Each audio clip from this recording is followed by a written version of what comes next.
Sveiki, mėly žiūrovai. Sveiki, žiūrovai. Šiandien pamatysite, ką Edvinas mums parengė iš turgaus. Jo šėliojimai ten.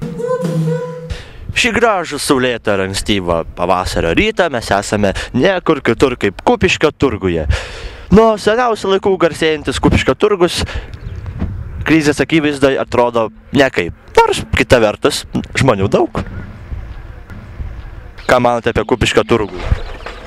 Nebagatesnis už kitus. Žmonės, aš manau, prasčiau čia gyvena negu kitur. Pats geriausias turgus Europoje. Kodėl? Visko yra, visko. Ir nebrangu. Jokios krizės nesijaučia, žinok, va. Piragų kokių tik nori, su kuo tik nori. Ar jaučiasi krizė Kupiškio turgui? Krizė turguje? Juokauja. Taigi turguje galima dėrėtis. O jeigu galima dėrėtis, tai kokia gali būti krizė? Jaučiasi. Kuo? Prekiam. Va, turgi jaučiu, gadžiu, nerimtai jaučiu. Pakilo kainos? Ne, kainos nepakilo. Agurkai nebent. Ką čia pardavinėjai? Gėlės. Čia pomidorai. Gerai, tada gėlės ir daržovės. Kokias kainos? Įvairiai čia, žinai, krizė. O jaučiasi krizė? Nesijaučia. Ar kainos pakyla, lyginant su praeitais metais? Ne, nepakyla. Nekyla, kas buvo, taip ir kaip yra. Tai labai šaunu tada. Šaunu. Tik tai čia jūsų valdžia gal mažai duoda darbą, kad žmonės bėdnesni. Ką šiandien nusipirkat gražaus parodyti? Neparodysiu, dėl to, kad kaip perki tokioj vietoj, dar reikia skalbti, lyginti, susiūti ir tik tada demonstruoti. Ką šiandien nusipirkote gražaus Kupiškio turgai? Suknelę. Galite parodyti? Ne, negaliu. O kiek mokėjot? 15 litų. O nuleido šiek tiek ar nenuleido? Ne. Dėl ko tokie bjaurūs prekybininkai, kaip manote? Nesgi krizė. Štai šitoje vietoje prieš krizę buvo žmonės. Dabar čia dykvietė. Ir kas dėl to kaltas, kaip sakė viena pašnekovė, Lietuvos valdžia. Rasta yra mano draugė. O ten stovi. Taigi apžvelgėme Kupiškio turgų ir nusprendėme, kad čia daugiausia yra gėlių. Toliau yra senų žmonių daug. Yra daug, kurie nenori kalbėti su mumis. Taip pat čia nėra beveik krizės. Ir visų geriausia, čia dar nepastatytas alubaris. Ar balsavote konkurse Duok 5 Europai? Tikiuosi balsavote, nes šiaip mums trūko nedaug balsų iki pirmos vietos. Žiūrėkite mūsų klipuką, kas dar nematėte.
Ir dabar jūs matysite klipuką, kuris jums padės praleisti laisvalaikį. Su mano kurta muzikėlė.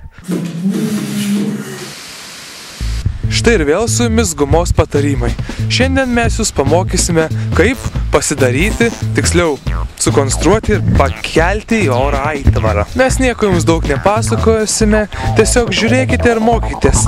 Štai taip reikės atlikti viską, ką dabar matysite.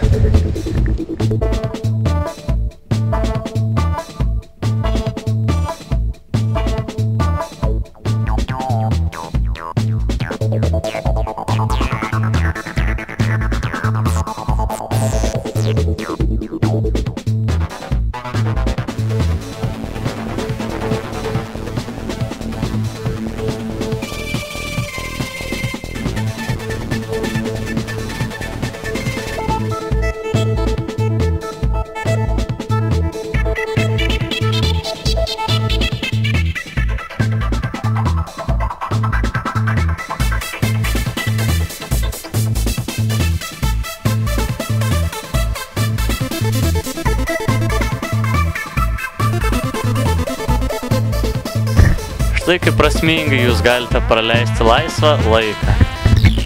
Ir visai nebrangu, tai reikia kelių litų ir jūsų diena gali tapti visai smagi. Štai ir viskas, žiūrovai, ką mes norėjome jums parodyti šią laidą. Šiai laidai tiek, atsisveikiname iki kitų laidų. Viso gero. Ate. Kramtygumos, Pasakyk, koks tavo vardas, pasakyk, koks tavo vardas, pakrantygumos, pakrantygumos, pasakyk, koks tavo vardas, pasakyk, koks tavo vardas.